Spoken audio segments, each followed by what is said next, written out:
3, number 5, neck brace, my dear sweet idiots. I need some advice. You know how Brock's hand sometimes tries to kill me because he got it off a murderer? What? No, you never told us that. Okay, well it does, and he did. Anyway, when I was walking home the other night from his house after telling him that I never wanted to speak to him again and that it was over between us, I was like, no, I am going back to my hot doctor boyfriend's house and I'm gonna ask him why he keeps trying to kill me. And you know what he said? He said it's just because he's stressed. When he's worn out, it's harder for him to control the hand's homicidal rage, but he also said that figuring out a way not to murder me is gonna be his top priority. Chanel, you totally did the right thing. He's a hot doctor. He deserves another chance. Thank you. I mean, I am so relieved. Wait, is that your advice? Okay, Chanel, he's obviously gonna try and kill you. You're in mortal danger. You wouldn't understand, number 5. I mean, you've never had a boyfriend. Yes, I have. His name was Tyler and he was murdered like 3 weeks ago. So much weird stuff happens to us. I can honestly say I totally forgot about that. Chanel, even though I refuse to tell you who the killer is, but let me just remind you all that it is a fact that I do know. I can say that you would probably be comfortable dating Brock. Even though he has the hand of a psycho killer, I can't promise that he's not gonna try and kill you, but suffice it to say, I don't think that he's the green meanie type. Okay. Give it up for Billie Lourd, everybody.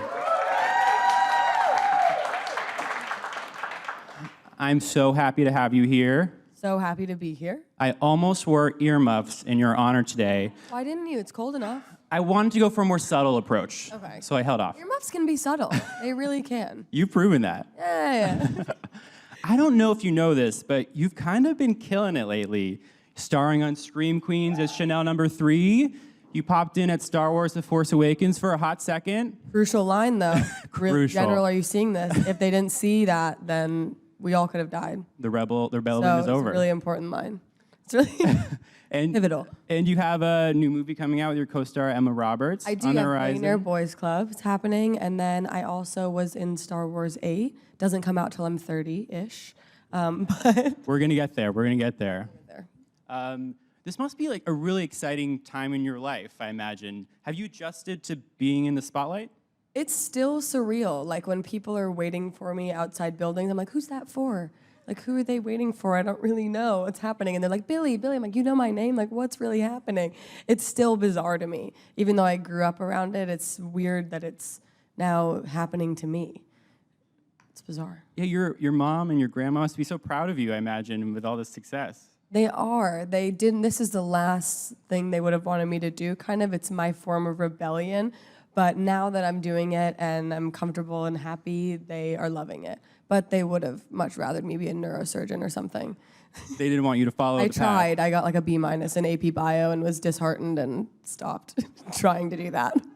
Have you picked up any hospital medical jargon on Scream Queens? 100%. I'm always fighting with people about it because I got a minor in psychology, whatever that means.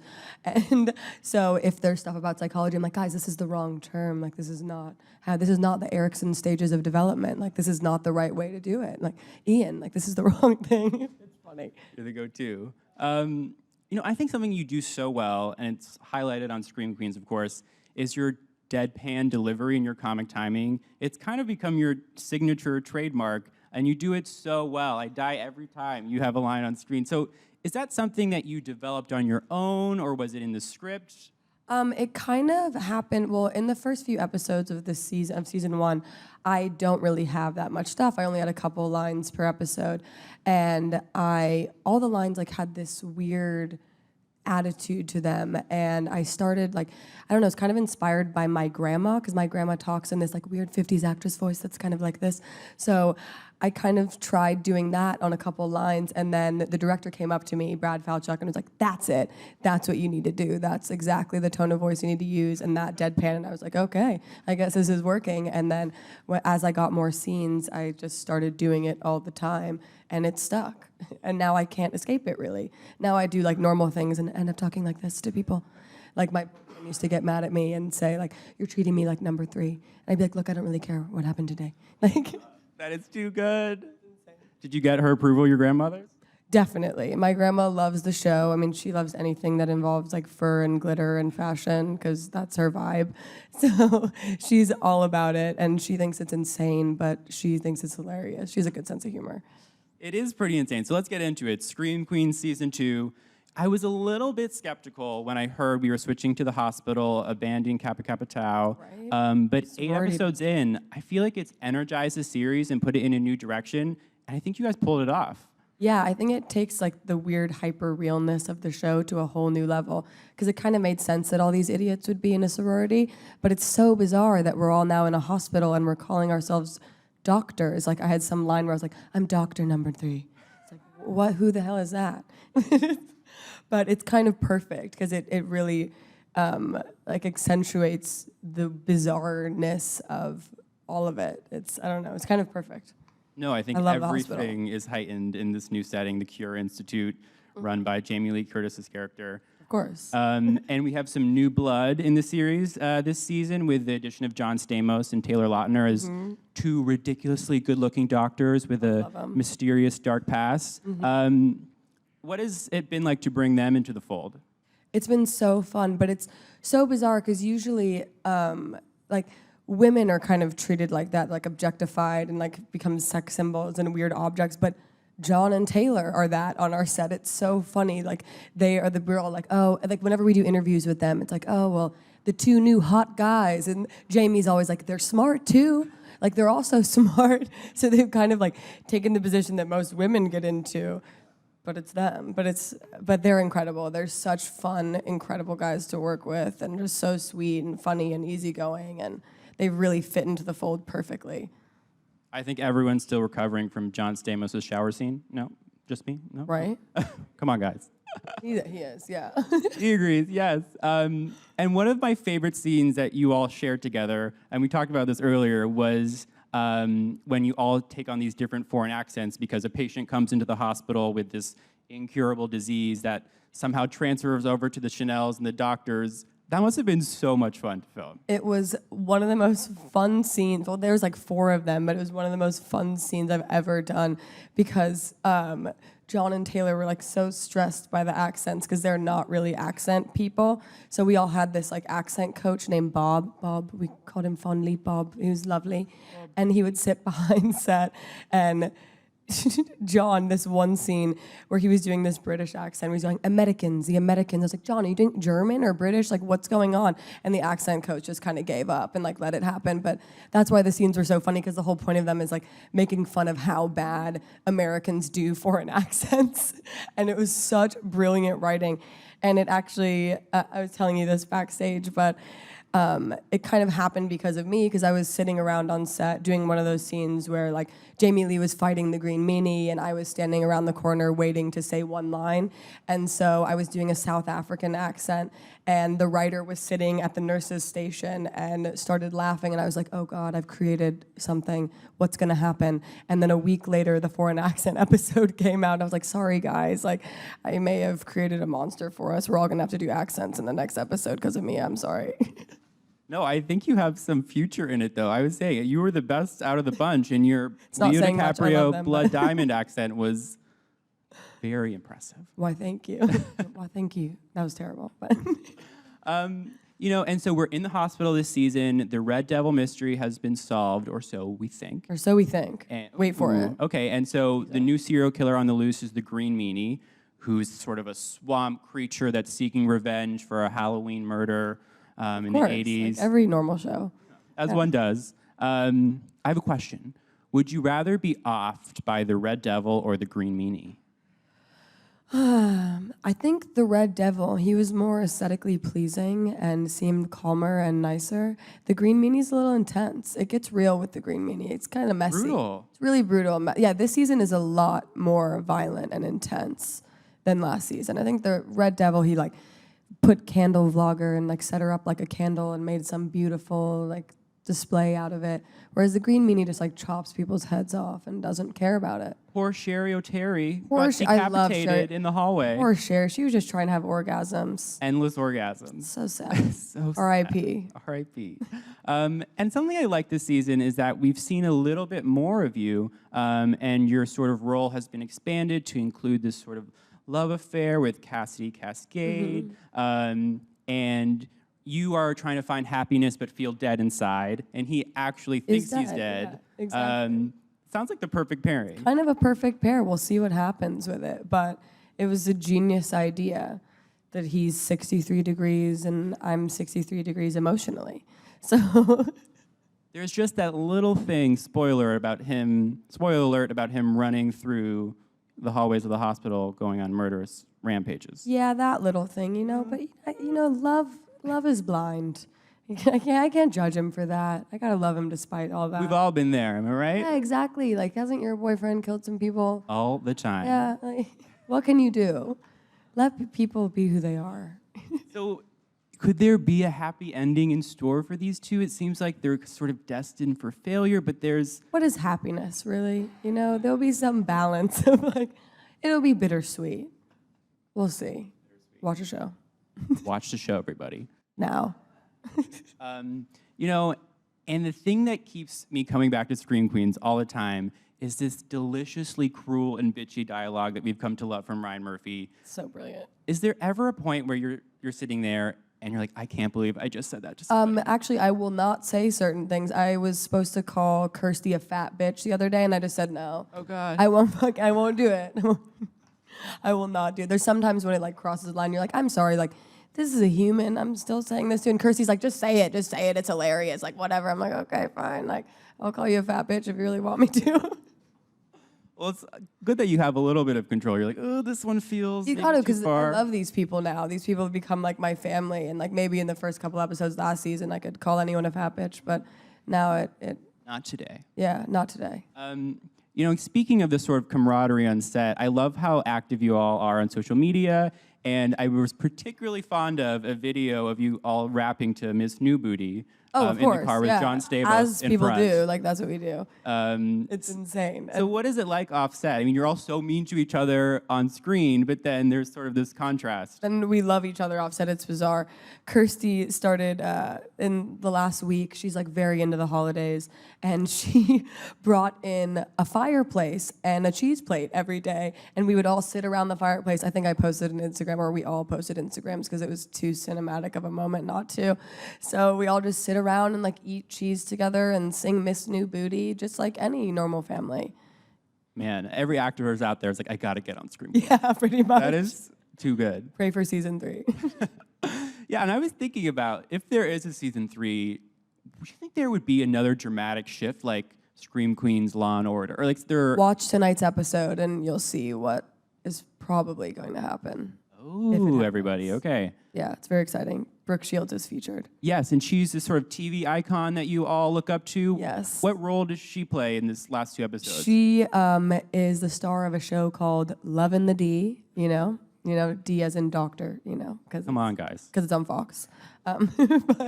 And she comes in and we're obsessed with her show, and we all flip out and cry and scream and are very inspired by her, and then madness ensues. You'll see. It gets lightly violent. Lightly. And Yeah. so we know that the Green Meanie, there are 3 traveling the hospital. Taylor Lautner's character, Kirstie Alley has donned the mask, and then also Oliver Hudson's character, Wes, and now Hester has sort of joined them all together in this serial killer team to take down the Chanels. Your character, strangely, has never really been harmed in the show.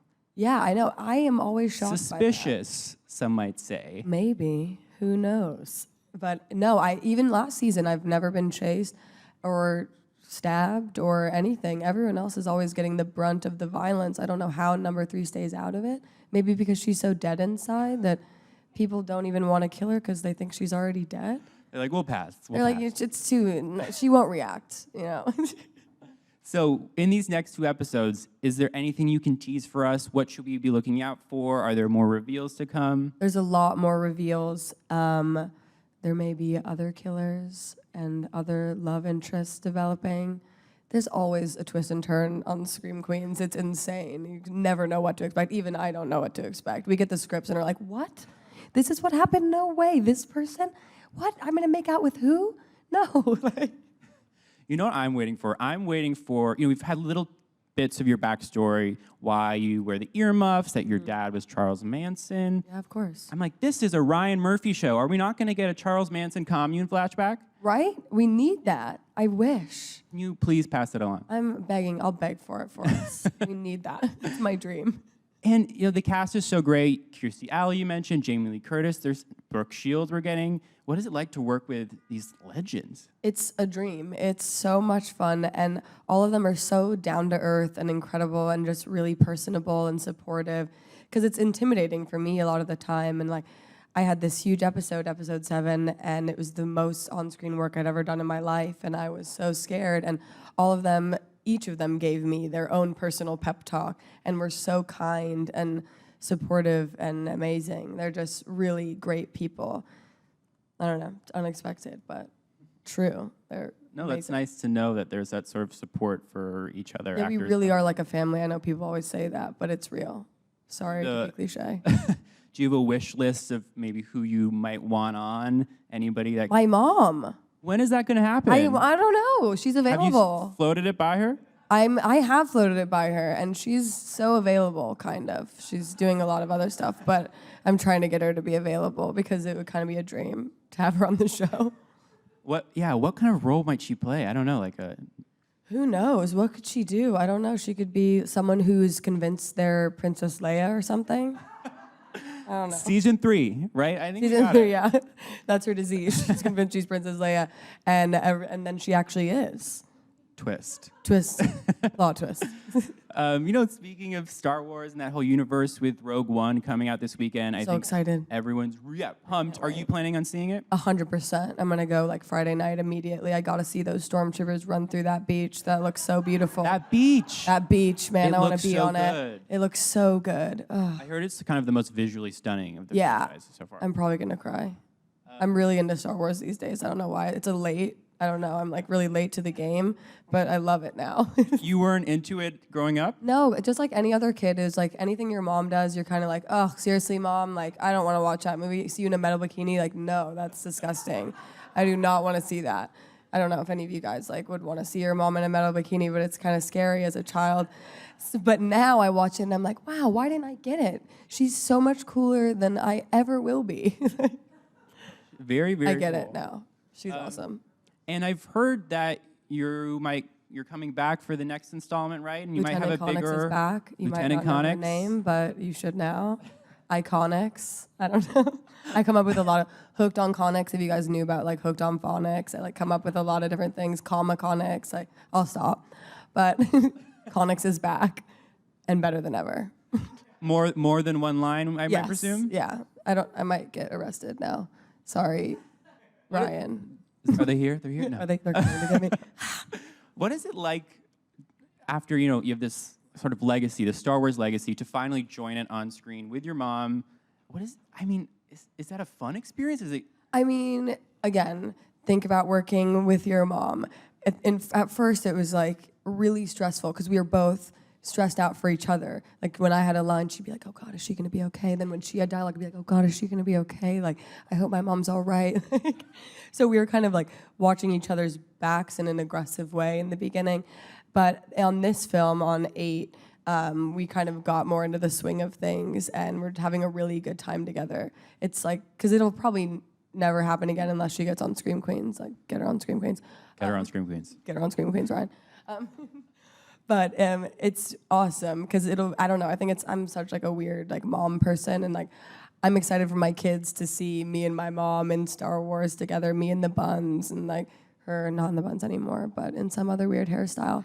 But I think that'll be so awesome because I don't know, that's the coolest thing about having my mom and grandma be actresses for me, is getting to watch them at all different stages of their life and see what they were like and like compare myself to them. And I don't know, it's surreal. It's cool. What a wonderful thing to share as a family. The best photo album ever. And is there like my mom's on social media, and sometimes I'm just like, oh my God. My mom on Twitter. Your mom is so unapologetic and amazing and such a badass. Are there any moments where you're like, oh God, Mom, or are you just supporting her all the way? I support her all the way most of the time. Sometimes there are a few aggressive tweets I really liked that Trump one that she did. That was really What strong. was it again? You know, someone was like, do you think Trump is doing cocaine? And she said something along the lines of, I'm an expert. Yes, he's absolutely doing cocaine. And I supported that. But sometimes she gets herself into a little bit of trouble. But, you know, what's life without trouble? No, and that's why we love her. Yeah, she's the best. Did you have a reaction when this whole Harrison Ford thing came out? Was that something you knew about? I knew all about it, and she thought everyone knew about it, and she was absolutely shocked when people didn't know. And she's like doing press, and she's like, I don't know why they keep asking me about this Harrison stuff. I thought everyone knew. I'm like, no, Mom, that was a shocker to everyone, but yeah. I know, we were like, what? Yeah, exactly. But the book is so good. It's honestly my favorite book she's ever written because it has diaries from when she's 19 in it, and she is so self-aware and vulnerable, and it's so beautiful to read. I actually did the audiobook for her and read all the diaries. You read the diaries in the voice of your mom. Yeah, in my voice, but my mom's Yes. voice. But yeah, but yeah, I did it, and it was like 70 pages, and I actually cried while reading it because it was so real and good. Because she's always so funny and makes everything into a joke, but in these diaries, she's like just this raw 19-year-old, and every woman I've talked to like comes up to me crying because they're like, wow, like I totally feel these same feelings. It's so amazing that she's written something like this because it's so, I don't know, it's so universal because it's just about like being in love with someone that's unavailable, and you should read it. Princess Diarist. It's really good. Plugging my mom's book. Might you ever write down something one day? Are you a journalist? Or you keep a diary? I love to write, but I'm gonna leave it to her for now. Maybe later, but Well, we'll wait anxiously for it. Okay, now we're gonna turn to some audience questions. awesome. How you doing, Billy? Good. How are you? Good. How was it like working with J.J. Abrams? Oh, absolutely incredible. JJ is a dream. He's so much fun. He has such a good sense of humor. He's so supportive. He's the man. I can't say enough good stuff about JJ. And Ryan, the new director, is absolutely incredible too. They're really picking some good humans to direct these movies. They're in good hands, 100%. Hey Billy, thank you Hey. for being here. Of course, thank you. After each episode of Screen Queens is done shooting, do you and the cast do anything fun to celebrate? Well, we're always doing fun stuff to celebrate. There's this Mexican restaurant across from Paramount that we always go and get margaritas at all the time. And I actually had a wrap party at my mom's house last week that got a little bit out of hand. But we definitely have a good time together. We are a fun cast. Maybe too fun. Hey Billy, what's your go-to karaoke song? Oh my, that's good such a question. good question. Wow. That's so hard. That's a thinker. I mean, I don't know why If I Could Turn Back Time by Cher just came to mind, but it did. Is that so messed up? And then just like Drake is my god. So any Drake song ever. I love you, Drake. Sorry, not sorry. Well, that seems like a good note as any to end on. Always good to end on Drake. We're going to let you go, but before we do, could you remind everyone again when and where they can watch Scream Queens? Yes, watch Scream Queens on Fox or Fox Now. It airs tonight at 9 p.m. and every Tuesday, or actually one more Tuesday, super sad. Or you can watch it on Hulu. And I know you guys are going to watch it on Hulu because that's what everyone does because no one watches live TV anymore. It's sad. But you should so we can get a season 3. Come on, guys. Well, thank you so much. Thank you.